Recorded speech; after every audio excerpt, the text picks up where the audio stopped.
Okay, here we go. The Burning Crusade. He's got a little dollar sign for the S. I wonder what he's going to talk about. Hello, ladies and gentlemen. WillE here. The other day Oh, wow. I've never actually seen him. He's another, you know, late 20s, early 30s-year-old man sitting in his fucking room with the exact same mic that I have, complaining about the fucking video games. Like, this is, no, yeah, we're all the same, man. About the release announcement of TBC, a lot of people were surprised I didn't really talk about the actual monetization that had been included with the expansion beyond saying it exists.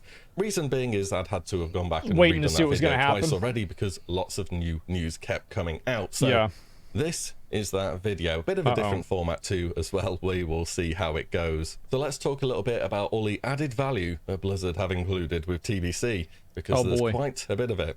Let's start with the level boost. It will set you back $40 and will give you some random gear, a slow mount, no professions, first aid, and some other bits and pieces, a few gold to get you started. Now the level boost itself is something that people very clearly do want in the game. A while ago after the announcement, a lot of people that do. I ran a poll on my own channel to try and gauge people's interest and see what people would say, because there was a lot of outrage after it was announced, and quite rightly so in my opinion. On my channel alone I had 31,000 votes. 61% of those said they would be interested. This was I think that, so I want to add a little bit of nuance to this, because I do think that, like, most people are going to boost a character because, like, you're literally saving 200 hours of time.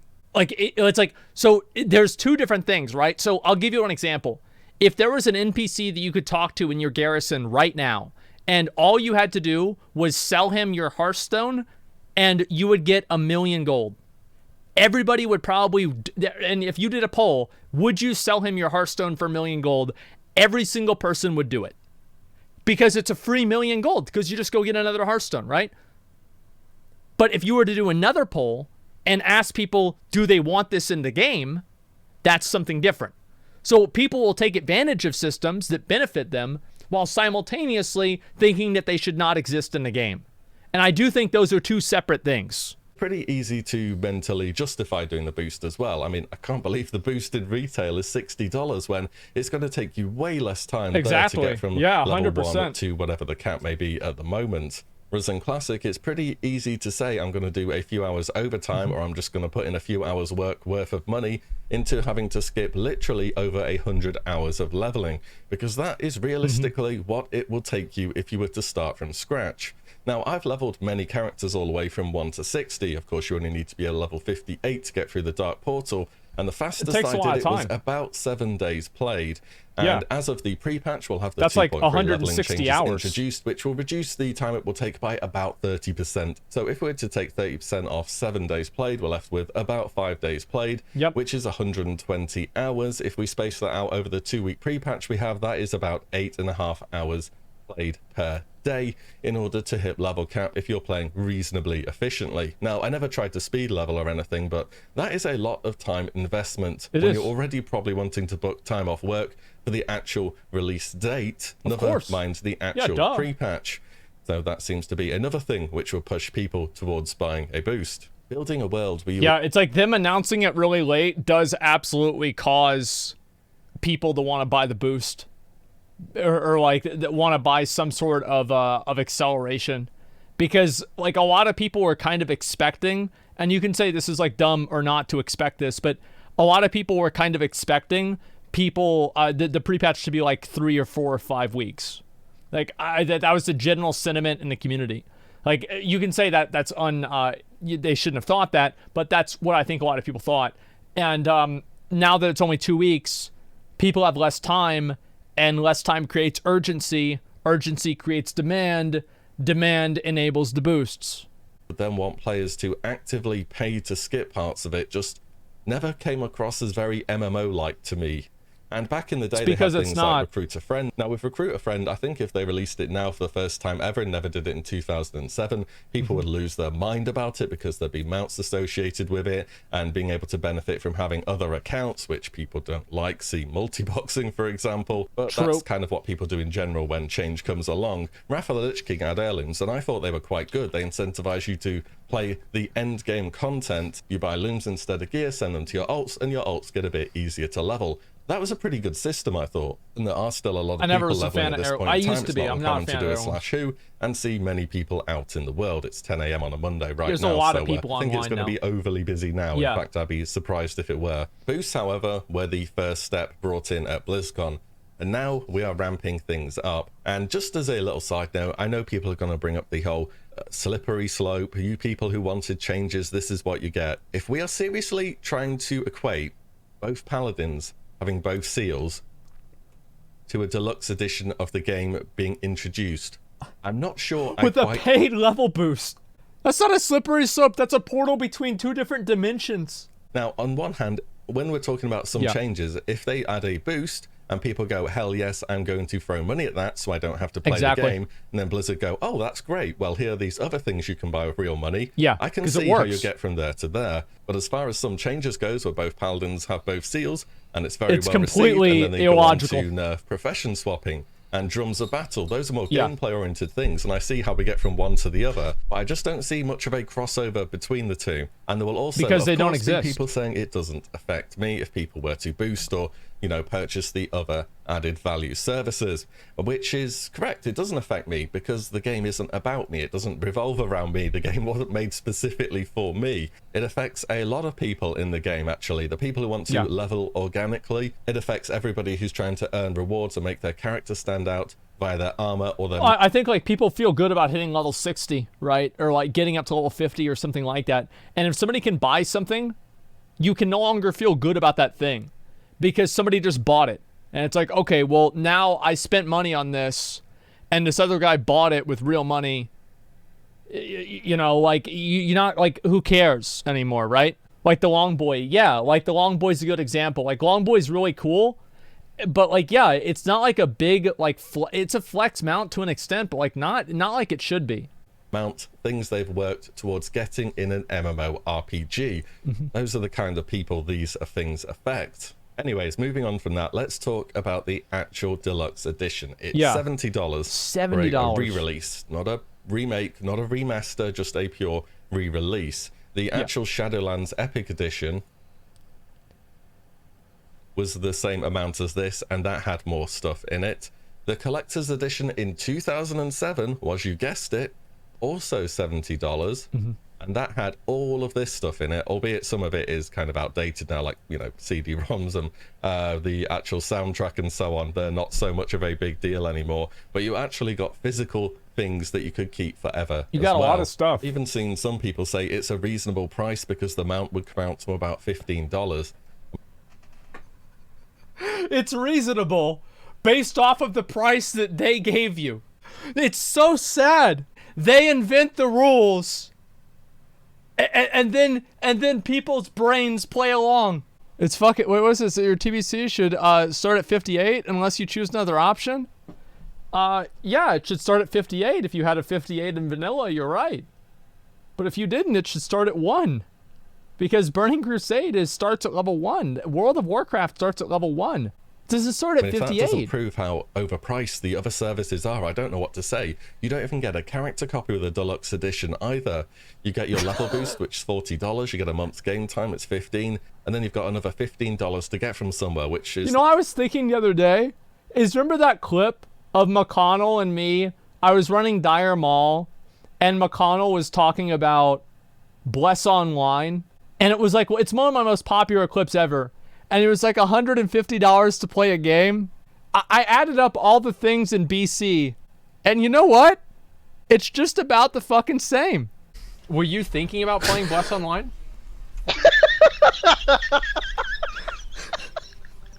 Was I thinking about playing some Weave shit? No, dude. I ain't played a Weave shit. 150 bucks? Are you shitting me, dude? Are you telling me it costs 150 bucks to start playing the Get out of here, dude.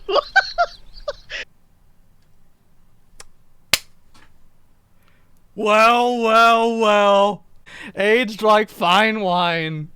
How the turntables. The two toys and the mount. You might not even get a single toy for $15 if they were sold separately. There's a reason people make a fuss consistently whenever they see microtransaction things, more than just the appearance of them or, you know, being able to earn things which you couldn't otherwise get in a game. It's a game where, at least on retail, you pay a box fee, you already pay a sub fee, and then it's monetized on top of that. It's things where Blizzard take a lot of time and effort to work on cool and you have to buy new models expansions. in-game, whilst the players get 3 different frogs that cost 33,000 gold each. Talking about BFA, by the way, there, of course. Excuse me, WillE. Actually, it's not 33,000. It's 333,000, which just conveniently is about 2 WoW tokens. There's a reason they didn't put a mount in the collector's edition in TBC. You know the base mounts that you get as part of TBC, the Griffins and the Wind Riders? They look very basic, and they're made to look very basic. Even the epic versions are just those with some armor attached to them. They're the mounts that we knew from Eastern Kingdoms and Kalimdor. So when you do move on and you acquire one of the mounts from the expansion, we're talking about your Cenarian Hippogriffs, the Netherray mounts, the Nether Drakes, and so on and so forth. They look really special and they stand out. People are going to say at the moment that it's only a ground mount, so it doesn't really matter. What about I mean, I can think of a certain model which would make a rather nice flying mount, so I could see that being a thing in the future as well. Maybe even the NPC Landro Longshot, who is due to be repurposed in some way, could be used to do this. But that's enough about those two. We have $40 for the boost. No, dude. Maybe even the NPC Landro Longshot, who is due to be repurposed in some way, could be used to do this. But that's enough about those two. We have $40 for the boost. We have $70 for the deluxe edition. Oh my god. Get the salt.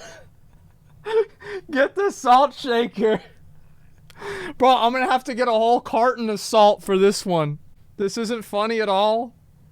Here's the thing, right? It's like, haven't you ever had like it's like you ever, like you get fired from your job, your car breaks down, and you have to call AAA, and you're stuck on the highway for 2 hours, and you finally get the fucking, the tire fixed on your car, and you're driving home, and you go to McDonald's, and you order a Coke, and they're out of Coke. And at that point, you just laugh. Of course. Yeah, it's like a certain point. Yeah, they're out of Coke. Okay, yeah, sure. And you ask for a Dr. Pepper. Well, they don't have that either. Or you can get High C or Sprite. That's why I think it's funny. Is it because it's just another thing?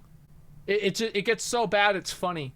The one final thing to talk about is the cost of copying your character to the Classic Era server. We can keep them on both versions of the game. It's $35.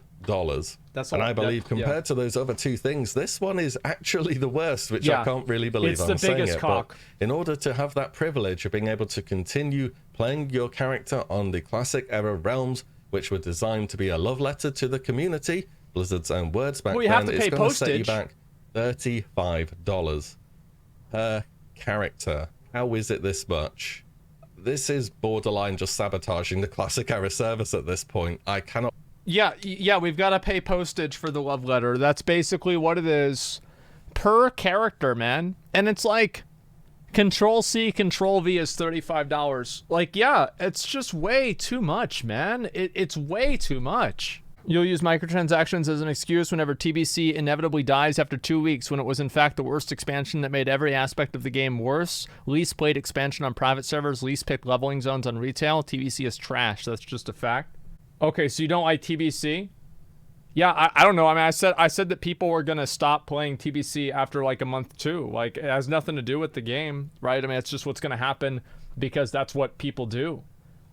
Yeah, that's not like a...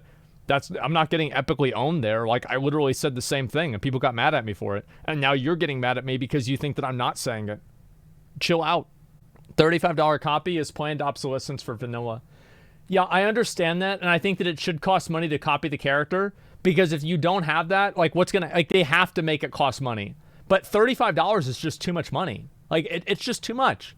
I believe they think that this is in any way an acceptable price for the service they're offering. Personally, I want to copy a character over, but it's more so for the videos rather than actually playing it. I'm considering just putting it through as an expense for work at this point, because I highly doubt I'll be getting any enjoyment of playing on the dead servers. Now, I've always thought the Classic era servers wouldn't be overly popular anyway, because I think the majority of the players want to move into TBC, but for Blizzard to charge $35 for this is just, it's unbelievably unreasonable. Do you remember this at all?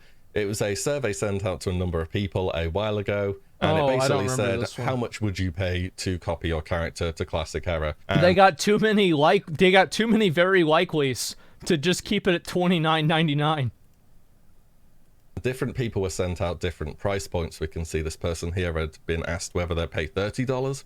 As we scroll down here, we can see other people were sent different surveys ranging from $10 to $40 for this particular service. Now, are we to believe that out of everybody who's been sent this survey and had answered it, that the majority were like, yes, Blizzard, I would absolutely love to throw near the highest price point you're offering for this particular service? Obviously, different people wouldn't have known about the different prices, but it really feels like this is taking advantage of some of the most loyal players in the game who do want to keep their characters on both versions of the game. Well, that's exactly who they're taking advantage of, because those are the people that they're able to take advantage of. 100%. Like, you're not milking the casuals, you milk the whales. These are, like, this is a price thing for super whales. Like me? Yeah, like me. Like me, exactly, like me. And that's why I'm like, listen, man, it just makes me so mad. Milking the sperm whales? Jesus Christ, just stop it. All right, let's go. Keep going. This feels like some kind of door-in-the-face technique where initially you're given an outrageous offer which you're just never going to accept, and then it's lowered to a point where it's still not really acceptable if it were the initial offer. But comparatively, it's better. But it seems better, so you do end up being more accepting of it. Still, shit though, sales it's Blizzard, tactic. so I don't expect them to pop around the corner and say, okay, guys, 35, we were just joking. It's only going to be 25 per character, which would still be a lot. I expected it to be around the 15 mark. It's like $10, 10 to 15 bucks, yeah. So yeah, $35, not per account, per character. Per character. 2 characters would be like buying a new AAA game, by the way, for something that you can currently do on the beta by pressing about 2 buttons that takes 10 seconds. Now, I understand to a degree why there is some pricing on this. Yeah. Because you want to gauge interest of how many people are actively invested in continuing playing on the Classic era servers and copying their characters. Exactly, I'm fine with that. Putting some kind of monetary barrier on that decision will filter people out extremely effectively. But this much is really, really overdoing it. The point where it's the kind of restrictive pricing that you see frequently on other Blizzard services, which are near always automated and overpriced. And on retail, most things are always automated and always overpriced. That's about right, man. Just do it for free. No, here's why they can't do it for free. Is because if they do it for free, everybody's going to copy every single character. And then they're going to be stuck with some servers that get super overpopulated and then nobody plays on them. Having people pay a little bit of money for it is a barrier to entry that makes people reconsider actually if they're going to do it or not, which will give Blizzard a better understanding of how many servers to make, because they don't want to be stuck with 20 servers and every server has like 1,000 people on it. Because that's what'll happen if they don't charge money for it. But like, I can see why they charge money. Like, I've never been against the server transfer fee. I think there should be a bundling where like you can transfer all your characters for a certain price of money, amount of money. But like, I've never been against that because it basically is a reason not to do it. They don't want you to do this regularly, and so they have money there that prevents you from just doing it without thinking about it. And I think that's a good decision for Blizzard. It absolutely is a good decision. However, $35 is just too much. Between what, $25 to $30? I can understand why you don't want people changing server all the time or swapping faction non-stop. Exactly. But why on earth would you put some kind of restrictive pricing on people being able to do this? There's just absolutely no rhyme or reason behind it. It's too much money. In any event, this pricing will be harmful and it will be negative for Classic era servers. It will. So what do I think about this? What do I think about all these new things that Blizzard has added to the game? I'll tell you what I think. It's a dick in a salad. You want to know how I really feel? You want to know how I really fucking feel? I don't care anymore. I actually have a lot to say about these microtransactions. There are a ton of contradictions, as there always are, but I'm just defeated at this point. Yeah, that's pretty much where I am at the moment as well. Who cares, dude? Who cares? It's one boost, it's one mount, it's only available for the Deluxe edition. When it comes to actual real money transaction for the games, at this point, whatever, dude. Just do it. Just fuck me in the ass, Blizzard. Just do it. I mean, it's already been $140. Just, please, just keep doing it. Like, at this point, I'm just, it's just crazy, man. Just, listen, just bring out the new store mount whenever Tier 5 comes out. Just put Ashes of Alar in the store, Blizzard. Please, just $250 for Ashes of Alar. Okay, that sounds fine. Yeah, just go ahead. Yep, go ahead. Let's do it. Just please keep adding them into the store. Yep. Easy. And I'm feeling kind of at the same point with the botting situation side of things as well. Yeah, they don't care. How many different videos have I done saying fix the game, fix the game, fix the game, fix the game, they didn't do it. Ban bots, ban bots, ban bots, and just seemingly nothing's happened. There was that one big ban wave they announced some time ago, and since then, well, let's have a look, shall we? Slash who? Do a quick who in BlackRock Depths, BlackRock Dep, and wow. Oh, wow. So apparently there's a problem with rogues, and they can't find guilds. And that's why they're probably all in BRD, so they can afford enough consumables to go to the raid. That must be it. Yeah, they're working hard to try to afford a guild invite to a good guild. Would you look at that? The next generation of workers preparing us for TBC right there. This has been ongoing since midway through last year. There's no reason this should still be existing. Even if you don't ban them, there are other changes you could have done. You could have increased the spawn timer on pickpockets. You could have made it so you need to reset after you pickpocket once. True. This is pure armchair developer talk. I know it's an old game with old code. It might be really janky, but just fix it. Literally just fix it. Throw money at it and fix it. And you're just not fixing it and continually allowing this to exist. And you know what? Midway through TBC, we're going to get an announcement where Blizzard are going to say, well, you know, we're having a real tough time with all of these gold buyers and botters, so we're going to throw the token in, so that's not going to be a problem anymore. Similar to how it's not a problem on retail anymore. Oh, wait, yes, it is. Despite that game also having an actual box price. It's not going to go anywhere. That's actually a really good point, is that whenever they added the WoW token in, like, we probably have more botting now with, like, these moon boys and, like, the different areas. Like, I've seen more botting in BFA than I've ever seen before. So it's actually kind of funny that, like, they added this thing in to get rid of botting and gold selling, and now there's more gold selling and more botting, and also Blizzard is just making a ton of money off of it, too, at the same time.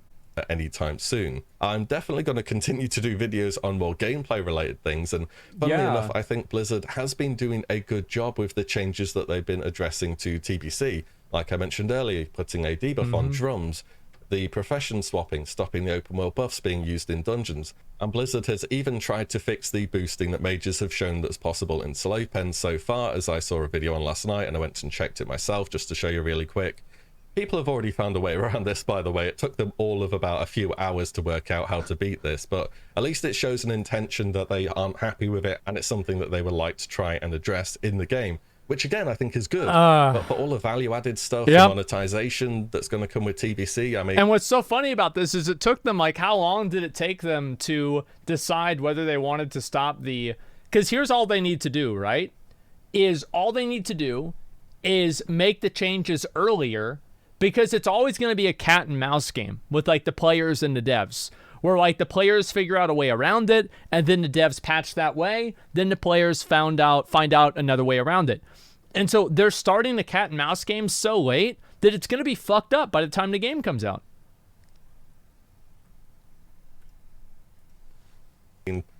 Congrats, you've convinced another 16-year WoW veteran that it's just not worth the time and effort to talk about it anymore. I'm going to wager Phase 3, when you can boost Draenei and Blood Elves, the WoW token will be out before Wrath of the Lich King, And maybe we'll even get more store mounts, especially a flying one at some point in the expansion as well. There's so many reasons people care about this game. There's so many reasons Blizzard... I think we're going to get a store mount. Yeah, we're going to get a store mount past that too. I 100% believe that.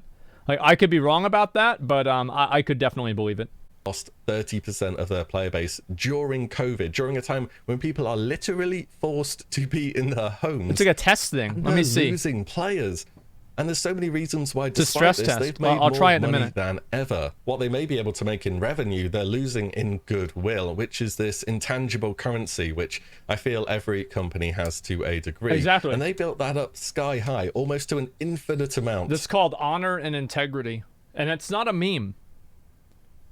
Like, it's actually not a meme. Like, honor and integrity matter.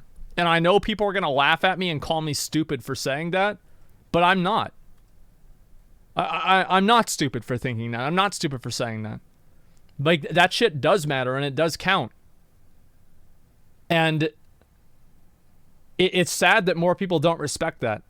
During vanilla to Wrath, I'd say CD Projekt Red had a near infinite amount as well. Absolutely. Off the back of Witcher 3 until they released the Rush Cyberpunk. Exactly. Don't forget that Activision's had a majority share in Blizzard since the Wrath of the Lich King era of World of Warcraft now. They've been about for a very long time, and all the hands that built the goodwill that's existed at Blizzard for such a long time have been gradually fading away, leaving, quitting, going to greener pastures over the past few years. I'm even hearing Shadowlands being called WoD 2.0 now as it's heading towards a 10-month first major content patch. Maybe the goodwill at Blizzard does have a finite number.